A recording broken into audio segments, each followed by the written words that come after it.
क्या आपने कभी किसी को यह कहते सुना है, अगर परमेश्वर पिता है तो उनकी पत्नी यानी माता परमेश्वर भी होनी चाहिए। और फिर कहा जाता है वो माता परमेश्वर इस समय कोरिया में रहती है और उनका नाम है जंगजिलजा। आप चौंक जाएंगे जानकर कि आज लाखों लोग इस झूठ पर विश्वास कर चुके हैं। एक ऐसा कल्ट जो खुद को मसीह कहता है लेकिन बाइबल की सच्चाई से बिल्कुल उल्टा चलता है। जय मसीह की प्रियो, आज हम विस्तार से बताने जा रहे हैं ये world mission society church of God, जिसे आमतौर पर मदर गॉड कल्ट कहा जाता है। यह कल्ट बहुत तेजी से फैल रहा है, खास करके युवाओं के बीच, और चुपचाप आपके शहर, कॉलेज या मोहल्ले में अपने प्रचारक भेज रहा है। 2024 के आंकड़ों के अनुसार यह कल्ट अब 175 कंट्रीज में फैल चुका है। लगभग 7,800 चर्चेस हैं और 3.9 मिलियंस इनके फॉलोअर्स हैं। लोगों से जुड़ने के लिए ये मदर स्ट्रीट्स क्लीनअप जैसे 6,000 प्लस स्थानों पर वॉलंटियरिंग प्रोग्राम चलाते हैं।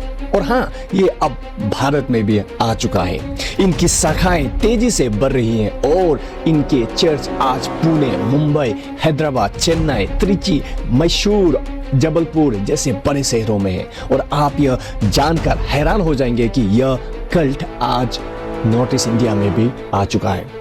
अनऑफिशियल रिकॉर्ड्स के हिसाब से आज ये अरुणाचल प्रदेश, असम, मणिपुर, नागालैंड, मेघालय, मिजोरम और त्रिपुरा जैसे राज्यों में धीरे धीरे फैल रहे हैं। ये लोग कॉलेज परिसरों में जाकर युवा कार्यक्रम, प्रतिभा प्रतियोगिताएं, सफाई अभियान और पासओवर जैसे धार्मिक आयोजन करते हैं। शुरुआत में ये समुदाय सेवा से जुड़ते हैं, जैसे रक्तदान शिविर, स्वच्छता अभियान, वॉलंटियरिंग प्रोजेक्ट्स, ताकि लोगों का भरोसा जीत सके। और फिर धीरे धीरे अपने झूठे सिद्धांतों का प्रचार करते हैं। लेकिन असली सवाल यह है, इनका असली एजेंडा क्या है? इनकी शिक्षा बाइबल से कैसे भटकती है और हम इससे कैसे बचें? इन्हीं सब बातों को हम आज इस वीडियो में विस्तार से समझेंगे। इस कल्ट की शुरुआत होती है दक्षिण कोरिया से। सन 1948 के आसपास एक साधारण लेकिन धार्मिक रूप से उत्साही व्यक्ति सामने आता है। नाम था अ संग होंग। शुरू में वे 7 डे एडवेंटिस्ट चर्च से जुड़ते हैं, लेकिन जल्द ही उन्होंने कुछ बातों में असहमति जताना शुरू कर दी, खास कर इस बात को लेकर कि पास ओवर क्यों नहीं मनाया जा रहा। धीरे धीरे उन्होंने बाइबल को अपनी तरह से समझना और दूसरों को समझाना शुरू कर दिया। और फिर कुछ ही समय में उन्होंने एक बड़ा दावा किया, मैं ही यीशु मसीह का दूसरा आगमन हूं। 1950 के दशक में उन्होंने यह विचार विकसित किया कि यह परमेश्वर का असली नाम अन संग होंग है और वही मसीही है जिनका वापसी की भविष्यवाणी की गई थी। 1964 में उन्होंने एक संगठन खड़ा किया, church of God Jesus witnesses. इनके अनुयायी बढ़ने लगे और वे पासओवर, सब्बत और सच्चे चर्च की शिक्षा देने लगे। लेकिन फिर अचानक 1985 में अन संग होंग की मृत्यु हो गई। अब सवाल ये उठा, यदि वे मसीही के दूसरे आगमन थे तो वो मर कैसे सकते हैं? यहीं से कहानी एक नया मोड़ लेती है। अन की मृत्यु के बाद उनकी एक महिला अनुयायी जंगजिलजा सामने आई। कुछ फॉलोअर्स ने कहना शुरू कर दिया, यह है हमारी स्वर्गीय माता, मदर गॉड। उन्होंने दावा किया कि अन और जंग का संबंध वैसा ही है जैसा बाइबल में पिता और माता का है। धीरे धीरे उन्होंने जंग को न्यू जेरूसलम घोषित कर दिया, जो प्रकाशित वाक्य 21:2 में वर्णित स्वर्ग से आने वाली दुल्हन की तरह मानी गई। उनका दावा था अन संग होंग जो है सेकंड कमिंग ऑफ यीशु मसीह है और वही फादर गॉड है, और फिर जंगजिलजा मदर गॉड है यानी न्यू जेरूसलम। कुछ अनुयायी इस विचार से सहमत नहीं हुए। उन्होंने आन को केवल एक शिक्षक माना और जंग को परमेश्वर मानने से इनकार कर दिया। उन्होंने एक नया संगठन बनाया, new covenant Passover church of God. लेकिन जिन्होंने जंग को मदर गॉड माना, उन्होंने एक नया संगठन शुरू किया, world mission society church of God. बस यहीं से एक नया पंथ शुरू हुआ, एक ऐसा कल्ट जो दिखता तो मसीही है, लेकिन जिसके जड़ें बाइबल की सच्चाई से कोसों दूर है। उनकी शिक्षाएं मनुष्य की कल्पना और भटकाव से जुड़ी हुई है। अब आइए देखते हैं उनके कुछ प्रमुख शिक्षाएं। सबसे पहला, अन संग होंग ही यीशु मसीह का दूसरा आगमन है। दूसरा, जंगजिल जा को ये स्वर्गीय माता यानी हेवनली मदर मानते हैं, जो अब धरती पर प्रकट हुई है। तीसरा, उद्धार तभी संभव है जब कोई फादर अन संग होंग और मदर जंगजिलजा दोनों पर विश्वास करे। 4 नंबर, पासओवर हर साल मनाना अनिवार्य है। वे मानते हैं कि यही उद्धार का मार्ग है। 5 number, strict observance of Saturday साबत। वो रविवार को आराधना पाप मानते हैं। 6 नंबर, वे ट्रिनिटी को नहीं मानते हैं, बल्कि यह सिखाते हैं कि परमेश्वर फादर और मदर यानी पुरुष और महिला दोनों रूपों में है। अब हम गहराई से देखेंगे कि ये बाइबल के किन पदों को कैसे गलत तरीके से इस्तेमाल करते हैं। उससे पहले एक बार इनके ये तर्क देखेंगे जो ये अक्सर देते हैं, जिसे हम आर्गुमेंट फ्रॉम एनालॉजी कहते हैं। ये लोग कहते हैं हर परिवार में एक पिता और माता होती है। अगर हम परमेश्वर को फादर गॉड कहते हैं तो जरूर कोई मदर गॉड भी होनी चाहिए। और फिर वे यह भी जोड़ते हैं क्योंकि मनुष्य परमेश्वर के स्वरूप में बनाए गए हैं, तो जैसे धरती पर माता और पिता होते हैं वैसे ही स्वर्ग में भी होनी चाहिए। यह बात सुनने में तो बहुत ही सरल और भावनात्मक लगती है, लेकिन यह एक गलत तुलना है। पहली बात, परमेश्वर को इंसान के जैसा सीमित पारिवारिक रिश्तों में बांधना ही एक बहुत बड़ी गलती है। दूसरी, पूरी बाइबल में कहीं पर भी मदर गॉड का कोई जिक्र नहीं है। तीसरा बात, यह तर्क बाइबल पर नहीं बल्कि केवल इंसानी अनुभव और सोच पर आधारित है। जैसे अगर कोई कहे हर राजा की कोई रानी होती है तो परमेश्वर की भी कोई रानी होगी, क्या यह तर्क मानने योग्य है? बिल्कुल नहीं, क्योंकि परमेश्वर कोई इंसानी राजा नहीं। वो ना शादी करते हैं ना किसी शारीरिक रिश्ते में बनते हैं। वो आत्मा है, अनंत, अनचेंजेबल और हर रिश्ते से सर्वोच्च। और अगर इस तर्क को आगे बढ़ाया जाए तो यह भी कहना पड़ेगा कि अगर पिता परमेश्वर है तो फिर उनके भी माता पिताएं होनी चाहिए। यह तर्क पूरी तरह से अव्यावहारिक और बाइबल विरोधी है। अब पढ़ते हैं गलेशियन चैप्टर 4 वर्स 26, जो इनके थियोलॉजी का एक मुख्य टेक्स्ट प्रूविंग वचन है। परंतु ऊपर की यरूशलेम स्वतंत्र है और वो ही हमारी माता है। अगर हमें गलेशियन चैप्टर 4 वर्स 26 को सही से समझना है तो हमें पहले यह समझना जरूरी है कि यह पत्र लिखा ही क्यों गया था। गलतियों की पत्री अपोस्टल पौल ने उस समय लिखी जब वहां कि कलीसिया एक बहुत बड़ी गंभीर समस्या से जूझ रही थी। कुछ लोग जिन्हें हम जुडाइजर्स कहते हैं, वो गलतियों के मसीह कलीसिया में आकर ये शिक्षा दे रहे थे, अगर तुम मसीही बनना चाहते हो तो पहले यहूदी बनो, खतना करवाओ, मूसा की व्यवस्था मानो और फिर यीशु पर विश्वास करो।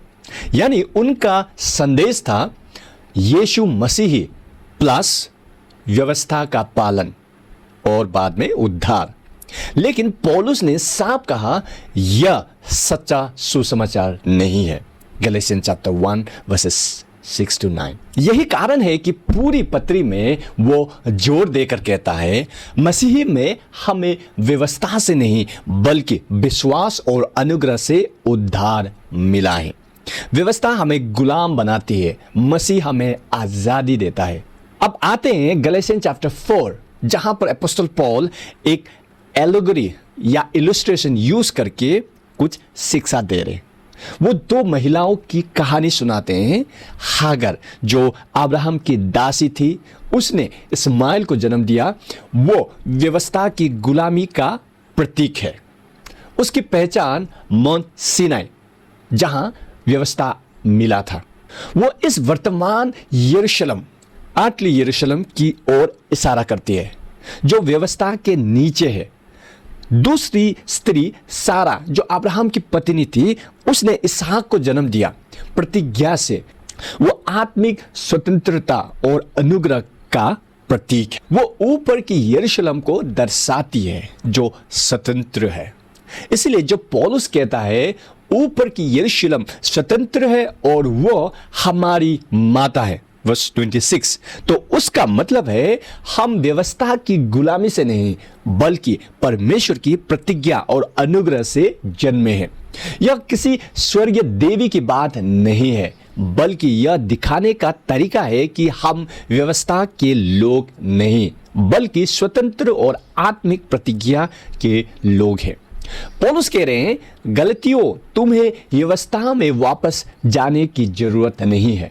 तुम गुलामी के संतान नहीं बल्कि आत्मिक स्वतंत्रता की संतान हो। ऊपर की यरूशलेम यानी परमेश्वर की योजना, मसीह में उद्धार, वो ही तुम्हारी मां है। यहां मां शब्द रिश्ते को दर्शाने के लिए है। जैसे कोई कहते हैं हमारा देश हमारी मां है, तो क्या देश सचमुच एक महिला है? नहीं, यह एक एलिगोरी यानी एक प्रतीक है। वैसे ही ऊपर की यरूशलेम का अर्थ है परमेश्वर की आत्मिक योजना जो व्यवस्था से नहीं बल्कि अनुग्रह से हमें नया जीवन देती है। अब हम दूसरा वचन देखते हैं जिससे ये लोग अपने झूठे सिद्धांतों को सिद्ध करने के लिए इस्तेमाल करते हैं। रेवलेशन चैप्टर 21 वर्स 2, मैंने पवित्र नगर नई यरूशलेम को स्वर्ग से परमेश्वर के पास से नीचे आते हुए देखा है, जो अपने पति के लिए सजी हुई दुल्हन के समान थी। प्रकाशित वाक्य यानी बुक ऑफ रेवलेशन पुस्तक यूहन्ना प्रेरित द्वारा लिखी गई थी जब वे पैटमोस आइलैंड में एग्जाइल में थे। यह पूरी पुस्तक एक दार्शनात्मक यानी विजनरी शैली में लिखी गई है, जिसमें परमेश्वर ने यूहन्ना को कई भविष्य की घटनाएं दिखाई है, जैसे great tribulation, second coming of Lord Jesus, millennial kingdom, final judgement और फिर अंत में नया स्वर्ग और नई पृथ्वी। प्रकाशित वाक्य 21 तक आते आते पुरानी पृथ्वी और पुराना स्वर्ग समाप्त हो चुका है। अब परमेश्वर अपने लोगों के लिए एक नया स्थान, नया घर, एक नई दुनिया तैयार कर रहा है, जिसे बाइबल कहती है नया यरूशलेम। यह वो स्थान है जहां परमेश्वर और उसका छुटकारा पाए हुए लोग हमेशा के लिए साथ रहेंगे। और इसीलिए यह सिर्फ एक लिटरल सिटी नहीं बल्कि मसीह की दुल्हन यानी हम कलीसिया का भी प्रतीक है।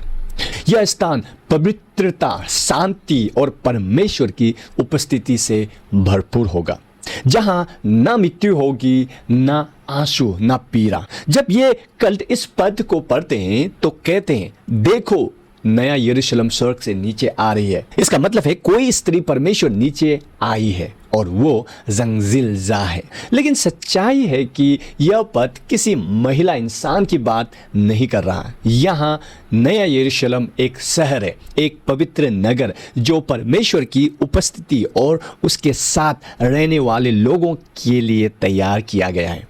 यह एक सचमुच का स्थान है, वो अनंत शहर जहां परमेश्वर अपने लोगों के साथ रहेगा। इसमें द्वार, दीवारें, सड़कें और नदी आदि का विवरण मिलता है। दुल्हन के समान सजी हुई का मतलब यह नहीं है कि यह एक महिला है, बल्कि यह उस शहर की शोभा और तैयारी को दिखाने का एक सुंदर चित्र है। यह एक सिंबॉलिक लैंग्वेज है। शहर को दुल्हन कहा गया है क्योंकि परमेश्वर के लोगों के साथ रिश्ता एक अटूट विवाह की तरह है। यह प्रेम, अपनापन और स्थायी संबंध को दर्शाता है। अब थोड़ा सा कॉन्टेक्स्ट में हम जानने की कोशिश करें कि जब ये एंड टाइम्स, जब हम एस्कैटोलॉजी पढ़ते हैं तो न्यू जेरूशलेम कब आता है। सबसे पहले मसीह का दूसरा आगमन हो चुका होगा। दूसरा, मिलेनियल किंगडम समाप्त हो चुका होगा। तीसरा, ग्रेट व्हाइट थ्रोन जजमेंट भी हो जाएगा। और 4 नंबर में फिर परमेश्वर एक नया स्वर्ग और नई पृथ्वी बनाएगा। यह वही समय है जब नया यरूशलेम स्वर्ग से उतरती है। यह अनंत काल की शुरुआत है जहां अब कोई दुख, मृत्यु या पाप नहीं रहेगा। अब यहां में समझने वाली बात यह भी है कि कलीसिया भी न्यू यरूशलेम का प्रतीक है। वचन केवल सिर्फ न्यू यरूशलेम को एक शहर है बोल के नहीं दर्शाता, बल्कि वो परमेश्वर के लोगों का भी प्रतीक है। प्रकाशित वाक्य चैप्टर 21 वर्सेस 9 to 10 में एक स्वर्गदूत कहता है, आ मैं तुझे मेमने की दुल्हन उसकी पत्नी दिखाऊं। और फिर यूहन्ना को दिखाया जाता है एक शहर। इसका मतलब क्या है? इसका मतलब है कि न्यू जेरूशलेम एक वास्तविक शहर है, हमारा भविष्य का घर है और एक प्रतिनिधि चित्र परमेश्वर की कलीसिया का। यानी हम मसीही में विश्वास रखने वाले लोग वही ब्राइड ऑफ द लैम है और उसी के लिए यह नगर सजाया गया है। जैसे इफिशियंस चैप्टर 2 वर्सेस 19 to 22 कहता है, तुम उस भवन में एक एक पत्थर के समान जोड़ दिए गए हो जो परमेश्वर का निवास स्थान है। इन पदों से यह स्पष्ट है कि हम विश्वासी न्यू यरूशलेम के अंग है। जैसे हर ईंट मिलकर एक भवन बनती है, इसलिए कहा जाता है हम न्यू यरूशलेम में रहेंगे और एक अर्थ में हम ही न्यू यरूशलेम हैं। न्यू यरूशलेम यह एक पवित्र स्थान है जिसमें परमेश्वर अपने रिडीम लोगों के साथ वास करेगा। अब देखते हैं तीसरा वचन जो ये फेमसली मिसकोट और मिसयूज करते हैं अपने थियोलॉजी को सपोर्ट करने के लिए। Genesis chapter 1 verse 26। यह कल्ट दावा करती है जब यह वचन कहता है हमारे स्वरूप में, तो इसका मतलब यह है कि एक नहीं 2 परमेश्वर है, पिता परमेश्वर और माता परमेश्वर। लेकिन असली सच्चाई क्या है? यह पद कहता है आओ हम मनुष्य को अपने स्वरूप में बनाएं। अगर आपको इससे सही समझना है तो यहाँ में जो एलोहिम जो हिब्रू शब्द है जो प्लुरलिटी को दर्शाता है, यानी कि लेट अस जब वचन कह रहा है तो इसका मतलब ये नहीं कि माता और पिता है। इसका मतलब यहाँ पर साफ कहता है जब हम कह रहे हैं तो ये ट्रायून गॉड को दर्शाता है, यानी कि ट्रिनिटी। यहाँ में कोई मदर गॉड नहीं है, ये यहाँ में गॉड है यानी कि ट्रिनिटी को दर्शा रहा है। और दूसरा इंटरप्रिटेशन ये भी है कि जब रॉयल यानी कि कोई सॉवरेन किंग एम्परर कुछ कहे तो वहाँ पर भी प्लुरलिटी का यूज होता है। तो यहाँ में 2 में से एक है और मोस्ट स्कॉलर्स यहाँ पर यही कहेंगे कि ये जो है ट्रिनिटी को दर्शा रहा है, ना कि कोई गॉड मदर है। अब उस तर्क को भी हम समझते हैं जो ये कल्ट देते हैं। क्या परमेश्वर पुरुष है या महिला? ये कल्ट कहता है अगर परमेश्वर को हम फादर गॉड कहते हैं तो जरूर कोई मदर गॉड भी होनी चाहिए। लेकिन चलिए पहले यह साफ समझते हैं, बाइबल में परमेश्वर ने खुद को पिता के रूप में प्रकट किया है। साथ ही बाइबल यह भी कहती है परमेश्वर आत्मा है और जो उसकी आराधना करते हैं उन्हें भी आत्मा और सत्य से आराधना करनी चाहिए। यानी इसका मतलब है परमेश्वर कोई इंसान नहीं है, ना पुरुष ना महिला, वो आत्मा है, अनदेखी, सर्वशक्तिमान और हर जगह मौजूद। परमेश्वर ने अपने स्वभाव और संबंध को पिता के रूप में प्रकट किया। जैसे एक पिता अपने बच्चों की रक्षा करता है, संभालता है और उनका मार्गदर्शन करता है। ध्यान दीजिए, पिता शब्द लिंक नहीं है, एक संबंध को दर्शाता है। जैसे हम कहते हैं भारत माता, जिसका मतलब यह नहीं है कि भारत सचमुच एक महिला है। यह एक सिंबॉलिकली एक संबंध को दर्शाता है। इसीलिए यह तर्क देना कि फादर गॉड है तो मदर गॉड भी होनी चाहिए, यह बाइबल की सच्चाई को इंसानी सोच से तोड़ मरोड़ कर प्रस्तुत कर रहा है। आप पूरा बाइबल खंगाल लीजिए लेकिन आपको मदर गॉड कहीं नहीं मिलेगा। यह विचार बाइबल से है ही नहीं, ये इंसान का कल्पना है और मानवीय तर्क से आया है। ऐसे में हमारा जवाब क्या होना चाहिए? बाइबल को खुद पढ़े, हर बात को संदर्भ में समझे प्रार्थना करें, खास तौर पे उन लोगों के लिए जो ये झूठ में फंसे हैं। उन्हें प्यार से सच्चाई बताने की आवश्यकता है। चर्च और युवाओं को हमें जागरूक करना है, अपने चर्च को एजुकेट करना है इस कल्ट के बारे में, क्योंकि आपके मंडली को भी ये टारगेट करते हैं। आखिर में हमें याद रखना है, उद्धार केवल यीशु मसीह में है। मदर गॉड जैसी बातें बाइबल की सच्ची शिक्षा के खिलाफ है। इसलिए हमेशा सच पर टिके रहें, परमेश्वर के वचन को पढ़ते रहें और अपने विश्वास में मजबूत बने। धन्यवाद। जय मसीह की। प्रभु आपको आशीष दे।